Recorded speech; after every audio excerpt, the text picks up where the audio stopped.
Estou aqui para apresentar para você o PBL Planner Online, uma plataforma web colaborativa para o planejamento de ensino na abordagem PBL em cursos de computação.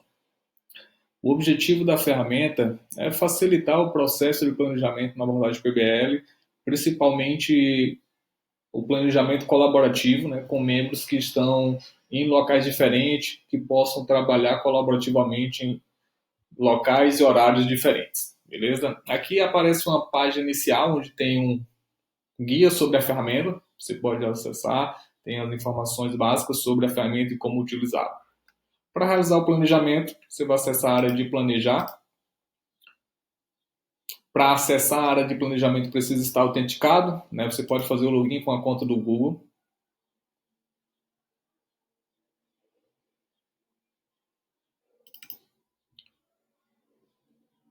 Após logado, o usuário é redirecionado para a tela de listagem, a tela inicial da área de planejamento, onde tem uma listagem de todos os planejamentos que o usuário tem acesso.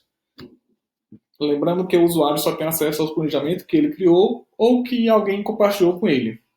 Aqui em cada planejamento tem o título planejamento, tem uma opção de fechar o planejamento para edição, o abrir. No caso, você só pode abrir ou fechar o planejamento que você criou. Você não pode fechar um planejamento criado por outro, nem abrir. Assim também como remover. O remover só aparece aqui nos planejamentos que você criou. Se você não criou, você não pode remover.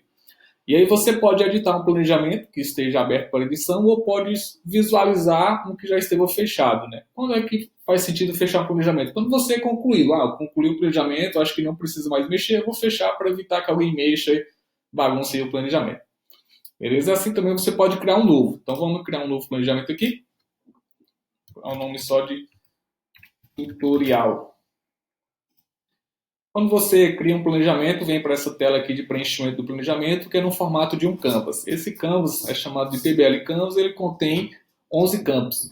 Esses campos são referentes aos aspectos que devem ser levados em consideração em um planejamento PBL, como, por exemplo, informações do curso, os objetivos, que você tem com aquele curso, objetivos educacionais, da avaliação, como é que vai ser o formato de avaliação, o conteúdo, o cronograma, o problema que você vai tratar, assim por diante. E assim também, aqui aparecem algumas informações, algumas ações que você pode realizar. Beleza? Então, como aqui aparece o título do planejamento, que pode ser alterado, a informação de quem criou, e você também pode clicar para fechar ou abrir um planejamento. Vamos começar preenchendo o planejamento. Quando eu vou preencher um planejamento, o preenchimento desse canvas não é muito, não para facilitar, evitar que você cometa erros ou esqueça algum aspecto, alguma informação. Tem as cartas PBLs, que pode ser acionado aqui. Vai abrir esse item aqui, que são um conjunto de cartas. O objetivo dessas cartas é guiar o processo de planejamento desse canvas. Então, como por exemplo, aqui tem uma carta 1, que é referente ao campo de curso, o íconezinho aqui, associa, descritivo básico. E aí, cada carta tem um conjunto de perguntas e uns exemplos de resposta. Essas perguntas é para facilitar na hora de você preencher as informações relacionadas àquele aspecto. Por exemplo, eu vou clicar aqui para adicionar um post-it nessa área. Eu vou selecionar a carta 1.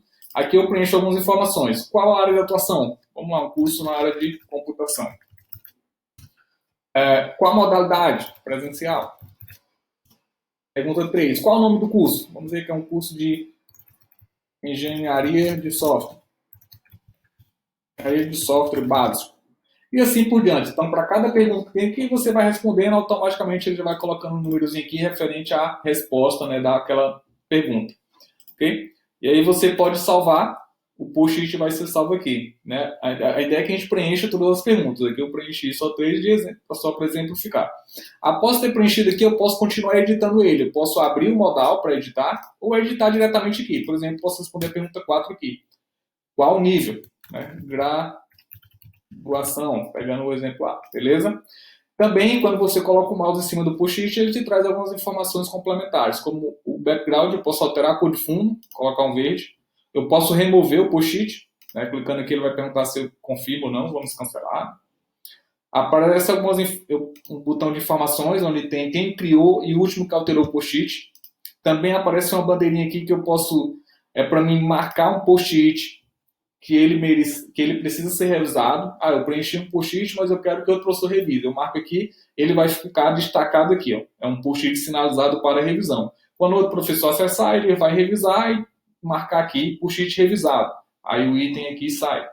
E aí, quando você clica em informações, aparece lá, criado, alterado e revisado, certo? Aqui aparece também o título da carta, né, aqui em cima, e o número da carta, para facilitar a organização, né, a identificação de cada post-it. E aí você preenche esse aqui, depois a gente iria para a carta 2, né, pré-requisitos. Lembra aqui, seleciona a carta, pré-requisitos. Qual pré-requisitos? Coloca aqui, nenhum.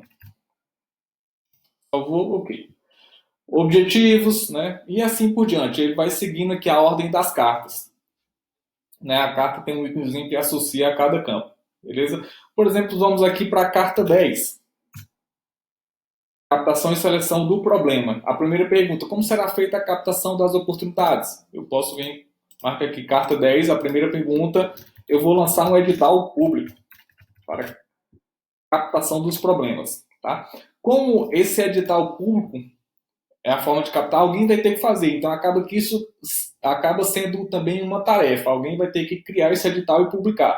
Então, eu vou colocar aqui, ó, marcar esse item como uma task. O que significa isso? Que esse item é uma tarefa.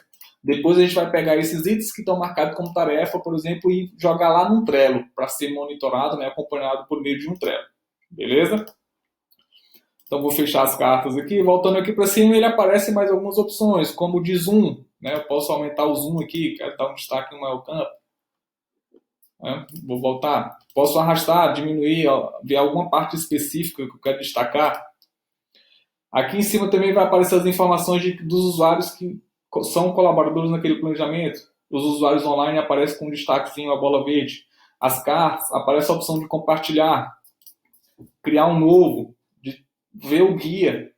Né? Também aparece uma opção de chat. Se eu clicar aqui, por enquanto só tem eu no chat, né? Mas para todo o planejamento é criado um grupo de chat com todos os usuários do planejamento. Então, quantos usuários forem colaboradores vão estar aqui? Você pode trocar algumas mensagens durante o planejamento ou registrar algumas decisões aqui, né? Para ficar, para até outros novos usuários verem depois.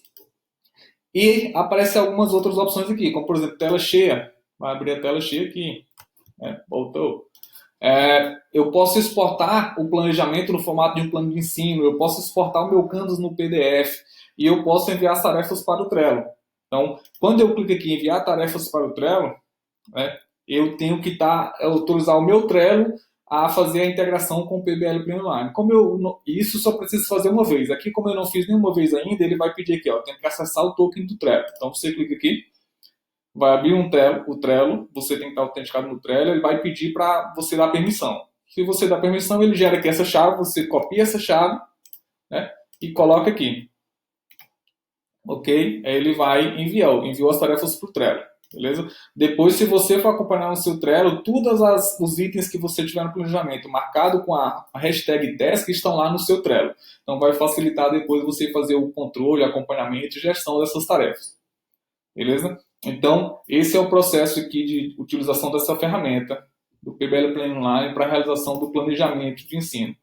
Voltando aqui ainda à tela inicial, você também tem a opção de acessar as cartas por aqui. Aqui as cartas vão ser abertas numa página específica, onde aparecem todas as cartas agrupadas pelo campo. Por exemplo, a carta de problemas. Aí vai aparecer todas aqui, eu consigo acessar por aqui. Então você pode acessar as cartas lá por a tela do planejamento direto, ou acessar por outra tela aqui. Né? Pode acessar essa tela aqui, por exemplo, por um celular e fazer o planejamento pelo computador. Beleza? Então esse é o processo de planejamento realizando o PBL Planner Online.